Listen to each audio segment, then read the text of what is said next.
한 해 동안 고생했다고 다시 한번 박수로 인사드리겠습니다.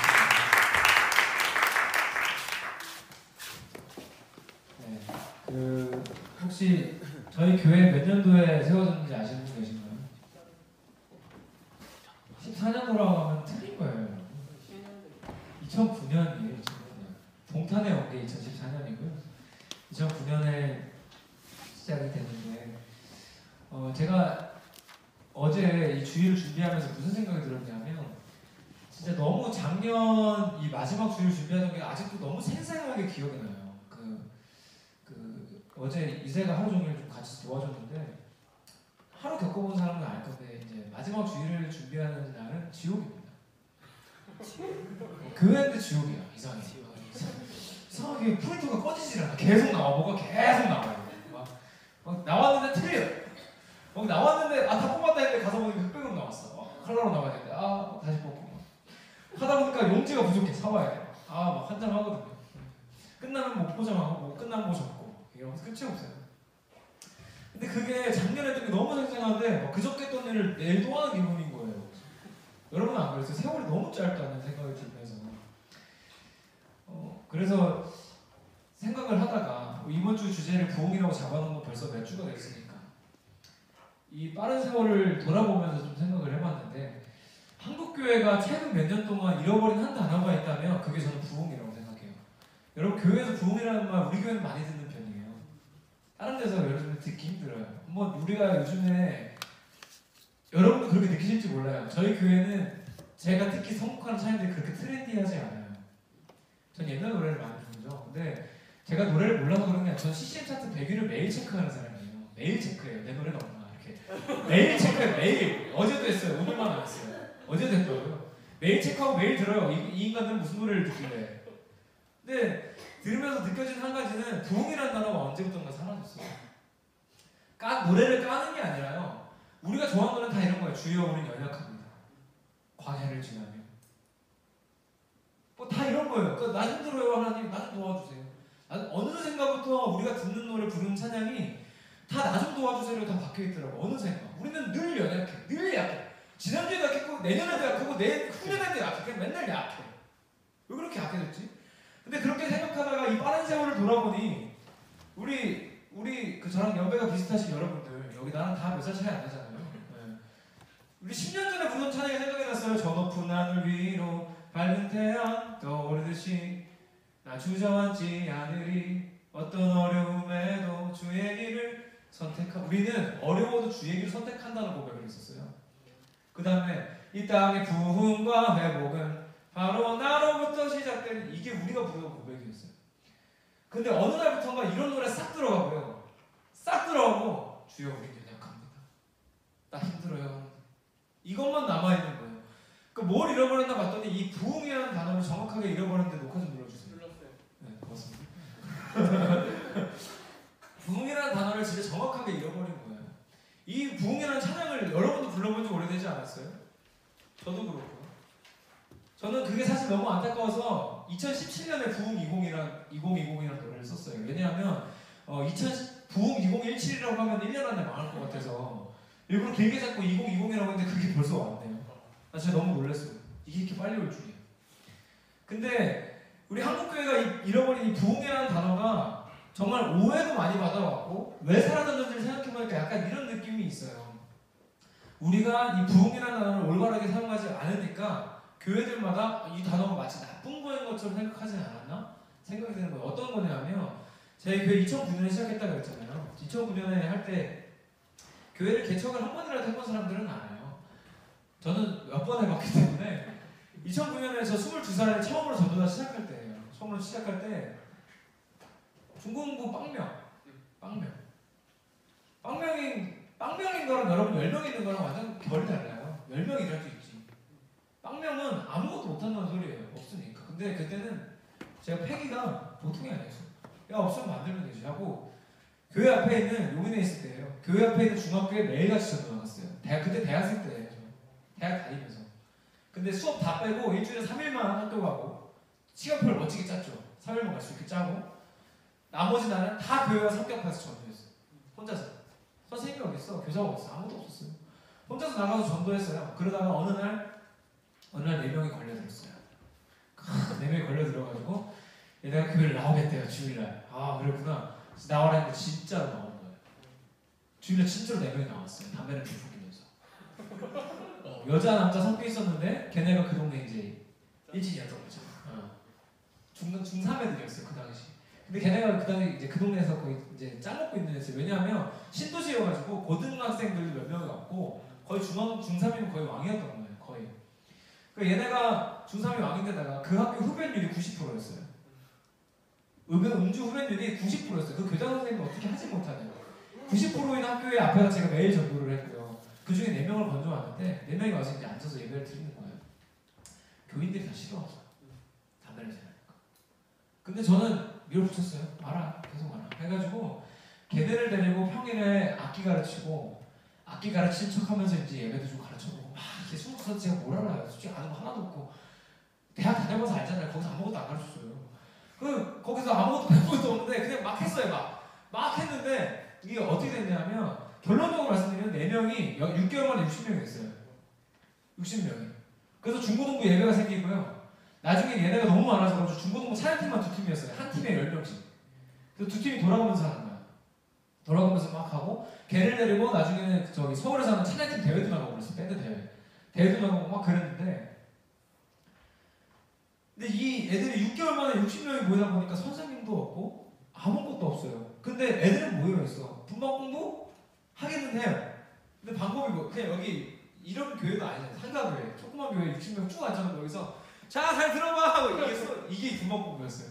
저 뒤에는 다 개판이지. 앞에 2-3명 듣는 거야. 앞에 2-3명. 근데 이 아이들이 다 오게 된 이유가 뭐겠습니까? 60명이 갑자기 온 이유가 뭘까요? 저기 전사를 잘해준다 해서 왔을까요? 애들이 협박해서 온 거예요. 애들이 협박해서 야 우리 전사를 전도하라고 그랬거든? 교회 안 나오면 하니까 바로 나오는 거예요. 전도 굉장히 쉽더라고요. 그러니까 앉았어요. 시간도 안 늦어요 걔네는. 왜냐면 늦으면 맞으니까 끝나고 형들한테 맞으니까 막 중인 애들이 막 몰려오는 거예요. 끝나고 안 맞으면 몰려와가지고 앉아있고 근데 놀랍게도 교회 중고등부는 흡연율이 90%. 교회인데 왜 이렇게 담배 냄새가 많이 날까? 그리고 이제 그 작은 교회에 와가지고 60명이 밥을 축내고 가는 거죠. 저 교인이 이제 100몇 명인데 60명이 와가지고 밥을 털어 가니 얼마나 힘들었겠어요. 제가 이제는 좀 그 권사님들 마음이 이해가 돼요. 권사님들이 되게 싫어했거든요. 왜 이렇게 싫어할까 했는데 싫을만 했어요. 생각해보면. 근데 걔네들이 그렇게 해서 막 괴롭히는데 결론적으로는 걔네를 데리고 제가 진짜 미친 듯이 사역했어요. 돈 엄청 썼고요. 돈이 많아서 쓴 게 아니라 받는 사람이 다 갖다 부었어요. 진짜. 뭐든지 했어요. 저는 담배도 사줬어요. 이제 교회 나오게 하려면 전 담배도 샀어요. 크리스마스 때 예배 드리면 담배 사준다. 나는 그때는 몰라서 어떻게든 해봤어요. 뭘 해야 될지 모르겠어서. 어떻게든 하고요. 제가 아까도 잠깐 말했는데 지하실도 몇 번 끌고 갔어요. 말 들을 게 없는 애들은. 우리 교회 지하실에 있었거든요. 자기는. 친구야.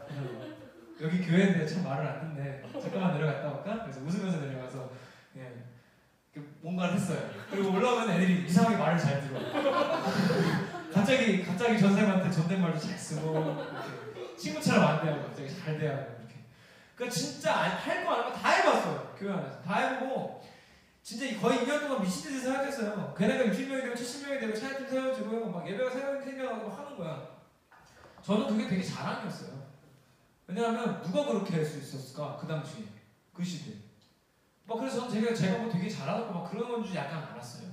근데 저는 그게 거품이었다는 걸 어디서 배웠냐면 제가 그리고서 2011년에 군대를 가거든요.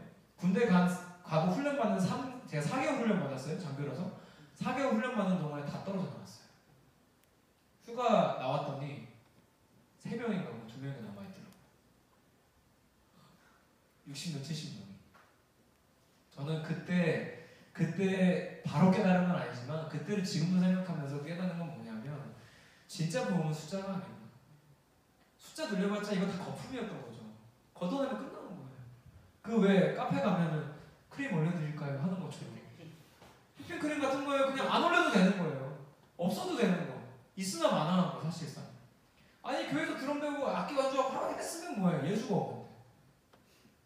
그러니까 지금도 좀 후회가 되는 거예요. 왜 그 아이들한테 나는 그때 그 당시에 더 하지 못했을까? 정말 근데 난 최선을 다하긴 했어요. 그 당시에 나로서는. 근데 더 좋은 방법이 있지는 않았을까 하는 생각도 들고 후회도 되지만 그 일들을 통해서 하나님이 저한테 확실히 가르쳐 주신 건 숫자가 늘어나는 게 부흥이 아니야 라는 거였어요. 근데 이 부흥이라는 단어가 교회 안에 사라진 이유가 아마 그거인 것 같아요. 교회들마다 부흥 하면서 했던 게 뭐였냐면 건물 크게 짓고 숫자 늘리기 위해서 막 행사하고, 어떤 교회, 대전에 있는 한 교회는요 이것까지 했었어요. 한동안 중고등부 교회 애들 교회 오면 끝나고 10,000원씩 줬어요. 교인이 늘까요 안 늘까요? 엄청나게 늘었어요. 중고등부는 엄청나게 왔어요. 큰 교회예요. 돈이 많아요. 돈 많으니까 애들 10,000원씩 주는 게 일도 아닌 거죠. 10,000원씩 주고 나오게 하면 좋은 선교 아니에요? 근데 그게 어떻게 됐는지 아세요? 교회 앞에 동네 일진들이 다 기다리는 거예요. 삥 뜯으려고. 진짜로요. 그래서 그 교회 중고등부 망했어요. 삥 뜯겨서. 이게 우리가 겪었던 현실인 거예요. 너무 이 부흥에 대해서 오해하고 마치 숫자만 늘어나면 그게 전부인 것처럼 생각하니까 방향을 잘못 잡고 갔던 거죠. 그러니까 이 부흥이라는 단어 자체가 마치 나쁜 거인 것처럼 생각해서 자꾸 없어진 거예요. 자꾸. 그런데 이 부흥이 가진 진짜 의미는 원래 나쁜 게 아니에요. 근데 놀라운 건 성경에 부흥이 몇 번 나오는지 아십니까, 여러분? 딱 한 번 나옵니다. 딱 한 번. 말씀 좀 띄워주세요. 오늘 읽었던 하박국 3장 2절 말씀에 여기에 딱 한 번 나오고 한 번도 나오지 않아요. 그런데 다 읽지 않겠습니다만 두 번째 줄 보시면 여호와여 주는 주의 일을 이 수년 내에 부흥하게 하옵소서라고 나와요. 자, 부흥이 쓰여진 곳은 어디냐 하면요 주님의 일이 부흥하는 거예요. 자, 다시 생각하면 뭐냐면 하나님 숫자가 늘어나는 부흥을 주시옵소서도 아니고요. 하나님 우리의 시설이 커지는 부흥을 주시옵소서도 아니었어요. 부흥이 되는 건 뭐냐면 주님의 일이었어요. 그러니까 주님의 일이 일어나는 게 부흥이에요. 이걸 영어로 보니까 뭐라고 나왔냐면 부흥이요 리바이벌 이런 게 아니에요. 영어 성경 뭐라고 번역됐냐면 리뉴라고 되어 있어요. 다시 새롭게 한다고요. 그러니까 성경에 말하는 부흥은 뭐냐면 다시 새로워지는 거. 뭐가? 하나님의 일이. 하나님의 일이 다시 새로워지는 게 원래 성경이 말하는 진짜 부흥이었던 거예요. 근데 그동안 제가 그랬고요. 많은 사람들이 다 오해하고 살았어요. 숫자 늘리는 게 부흥인 줄 알고. 교회 크게 짓는 게 부흥인 줄 알고. 저는 저희 교회가 교육관 안 들어가는 거에서 굉장히 감사합니다. 오히려. 왜냐하면 덩치 커진다고 애들 더 많아지지 않아요. 장담합니다. 그리고 덩치 커져서 많아진 거 다 거품이에요. 그게 아니라 진짜 부흥은 어디 있는 거냐면 여기에 있는 우리 한 사람 한 사람이 하나님의 일을 새롭게 하는데 사용받기 시작하면 그게 진짜 부흥인 거예요. 부흥은 비읍 피읍이시죠. 변화와 다른 말이 아니에요. 부흥은 변화와 같아요. 부흥은 우리 한 사람 한 사람이 리뉴, 새롭게 변화되는 게 진짜 부흥인 거예요. 그래서 제가 깨달은 게 뭐였냐면 그 60명, 70명이 나오다가 군대 간 사이에 다 빠졌어요. 근데 휴가 나오는데 남아있는 2-3명 있죠? 걔네가 진짜 부흥인 거예요. 그래서 예수님이 아마 12명밖에 안 남겼는지도 모르겠어요. 예수님은 평생 사역하고 남긴 게 12명, 그 중에 3명은 배신되려고요. 근데 11명을 데리고 예수님은 세계를 보고 마시잖아요. 그러니까 등치 크고 숫자 많은 게 다가 아니라 11명이면 충분했어요. 예수님한테. 세계를 보고 마시. 저는 이렇게 생각해요. 우리 청년부가 지금 현재 몇 명인지가 그렇게 중요한 게 아니에요. 사실 중요하다면 중요해요. 왜냐하면 늘어나면 여러분 할 말도 많고 할 수 있는 것도 많고 좋아요. 그런데 진짜 중요한 건 뭐냐면 숫자가 아니라 여기에 앉아있는 사람들이 더 이상 종교 소비자로 그냥 앉아있는 사람 거품들 말고 진짜 예수의 제자들 몇 명 앉아있으면 그걸로 된다는 거죠. 할렐루야. 근데 저는 이런 안타까운 소식을 들었어요. 서울에 있는 큰 교회예요. 청년부가 2,000명입니다. 청년부만. 대학부가 따로 있어요. 대학부가 따로 있어요. 대학생 빼고 나머지 청년만 2,000명이래요. 근데 자 여러분 청년부 수련회 합니다. 청년부 스텝 하실 분 2,000명 중에 50명이 안 나오는 거예요. 저는 그런 교회는 하나님이 별로 기뻐하지 않을 거라 생각합니다. 장담합니다. 장담해요. 오히려 청년부가 50명이어도 50명이 예수님 제자면 그거면 충분한 거예요. 예수님은 그걸로 하실 거예요. 그래서 저는 우리가 진짜 추구해야 되는 부흥이 무엇인지를 다시 한번 기억하면서 2019년이 마무리되길 바라요. 우리가 정말 영적인 부흥, 내 삶이 바뀌고 내 삶의 자리가 바뀌고 우리가 예배하는 태도가 바뀌고 예배 시간 중에 우리가 뭐 하고 있는지가 바뀌는 거. 우리 안에 진짜 이 리뉴 새롭게 되면 시작되는 게 우리의 진짜 부흥이기를 원합니다. 우리 숫자는요 거기서 늘어나는 거예요. 부흥이 비읍 히읗이잖아요. 돌리면 히읗 비읍이에요. 행복이랑 비슷해요. 부흥하는 거에 행복이 있는 거예요. 숫자가 늘어서 행복해지는 게 아니라요. 우리가 내 삶에 새로워져서 나를 통해서 하나님 일이 새로워지기 시작하고 하나님 일이 부흥하기 시작하면 거기에 진짜 행복이 찾아오는 거예요. 그러면 하나님이 행복해 하시고요. 우리가 행복해지고요. 우리가 행복한 걸 보고 사람들은 몰려오게 돼 있어요. 숫자 늘리는 거 저도 해봐서 알지만 그렇게 어렵지 않아요. 생각보다. 돈 쓰면 돼요. 돈 쓰면 들어요. 근데 그렇게 늘어나는 거 다 거품이에요. 그걸로 뭐 할 건데요? 거품은 먹어봤자 맛없어요. 거품은 저는 안 올려요. 무슨 음료든 카페에서 이거 크림 올려드릴까요? 안 올려요. 저는 안 올려요. 왜냐하면 원래 음료수를 좋아해서. 뭐예요? 우리한테 진짜 필요한 건 거품이 아니에요. 여기에 앉아있는 사람 몇 명이든 상관없이 예수님의 제자가 몇 명 앉아있는가가 훨씬 더 중요한 거예요. 여기 백화점이 아니니까. 오늘도 그냥 종교 소비자의 종교를 소비하러 나온 한 사람으로 앉아서 전사의 설교도 몇 점인지 오늘 예배 몇 점인지 내 마음에 들었는지 평가하고 판단하는 사람 1000만 명 있어도 쓸모없어요. 그런데 여기 앉아있는 사람이 예수님 제자면 11명이면 된다니까요. 우리 11명 넘어요. 예수님보다 낫네요. 그죠? 그럼 우리는 뭐든지 할 수 있다는 뜻이에요. 저는 이런 꿈을 꿔요. 내년에 2020년에 저는 이런 생각을 했어요. 하나님, 저는 그냥 동네 교회에 현재 있지만 진짜 한국 교회의 부흥을 저를 통해 시작하시기를 소망합니다. 한국 교회를 일으키시기를 원합니다. 라고 생각했어요. 왜냐하면 저는 24살 때 서원했어요.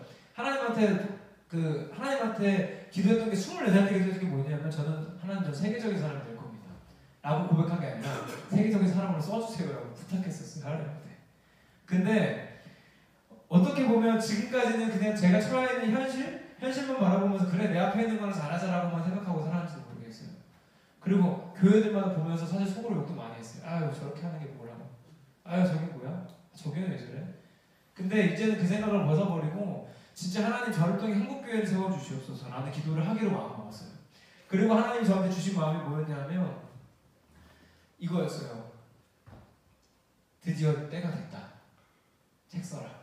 그래서 내년에 제가 꿈꾸기는 3권의 책을 쓰려고 마음먹었어요. 3권. 그래서 한 권은 우리 그 찬양팀 교재, 찬양팀 51주의 교재를 거의 다 만들어놨죠. 이미 만들어놓은 편집만 해서 이제 출판하려고 생각 중이고, 한 권은 일반 산문집 베스트셀러에 올라갔으면 좋겠는 산문집 일반 산문집. 그래서 저는 진짜 믿지 않는 사람한테 복음을 전할 수 있는 장이 됐으면 좋겠어요.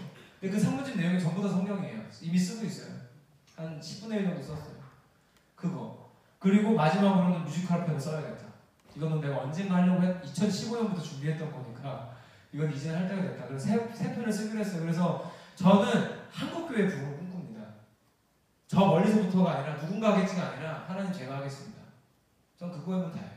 저한테 부흥은 그거예요. 그냥 한 동네 교회 어떻게 해보려고 노력하던 사람이 한국교회 부흥을 꿈꾸고 그 한국교회에서 일어나는 부흥들을 보고 세계교회들이 놀랐으면 좋겠어요. 정말 그런 날을 꿈꿉니다. 그래서 여러분한테 부탁드리는 건 여러분을 통해서 이제 이 교회는 일어나야 되는 거예요. 이 교회는요, 우리가 부흥하면 행복해질 거예요. 우리가 진짜 부흥하면 교회 안에 일들이 모든 게 행복해질 거예요. 근데 제가 저 세명성 교회에서만 10년 넘게 사역했죠. 세명성 교회 10년 넘게 있으면서 배운 건 딱 하나예요. 우리 부서가 부흥하고 행복해지는 건 전도사 혼자의 노력을 할 수 없다. 저 다 해봤어요. 진짜 미친 척하고 그 술 담배 피는 놈들 술 사주고 하면서 담배 사주고 하면서 사역도 해보고요. 제가 중고등학생 담배 뚫어준 거예요. 쉽게 생각하시면. 지금 시키면 그렇게 안 하겠죠. 다 지하실로만 끌고 가겠죠. 정신 차려라 해서 빠따 들고 담배 피는 놈들 다 나와. 그리고 이제 끊어라. 걸리면 다 주고. 그렇게는 지금 걸리면 뭐 어떻게 할지 모르겠어요. 규진이한테 부탁을 하는 게 빠르겠죠. 규진이가 잘 칠 것 같으니까. 근데 10년 동안 깨달은 건 그거예요. 부서의 성장, 교회의 성장, 교역자가 못합니다. 이제 못해요. 되긴 되는데요. 한계가 있어요. 얼마 못해요. 근데 우리가 다 같이 하면 제가 하는 것보다 훨씬 더 나은 일을 할 거예요. 저는 한국교회를 위한 일을 할 테니 여러분 교회를 위한 일을 하십시오. 한 사람 한 사람이 그렇게 하기 시작하면 그게 진짜 부흥이에요. 하나님이 원하시는 부흥. 그래서 그렇게 부흥이 됐을 때 우리한테 일어나는 일이 오늘 성경 말씀 그 다음에 나오거든요. 17절 띄워주실래요? 우리 잘 아는 말씀이죠. 아까 읽은 말씀이 3장 2절 말씀이고요. 그 부흥이 했던 일들이 쭉 이어져서 어떻게 되냐면 우리 너무나 잘 아는 말씀. 무화과 나무잎이 마르고 포도 열매가 없고 감람나무는 올리브나무예요. 올리브나무에 열매도 없고요. 밭에 먹을 것도 없고 외양간에 소도 없어요. 돈도 없다는 거예요. 근데 아무것도 없을지라 어떻게 되냐면 18절에 나는 여호와로 말미암아 즐거워한대요. 그러니까 성경에 말하는 부흥은 뭐냐면 우리가 어떤 게 있어서 좋고 행복한 게 아니라 하나님만으로 행복한 사람들이 이 안에 가득한 게 진짜 부흥이라는 거예요.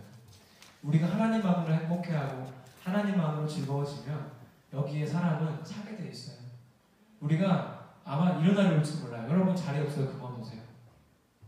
이런 날이 올지 진짜로 몰라요. 근데 우리 안에 정말로 그 하나님 안에서 부흥이 일어나기 시작하면 그런 일들이 멀지 않은 시간이 있을 줄 믿습니다. 그래서 2020년을 맞이하면서 저는 진짜 한번 꿈을 꿔보기를 원합니다. 정말 하나님이 원하셨던 일들이 이 땅에 이루어가는 예수님의 제자들로 가득한 청년부.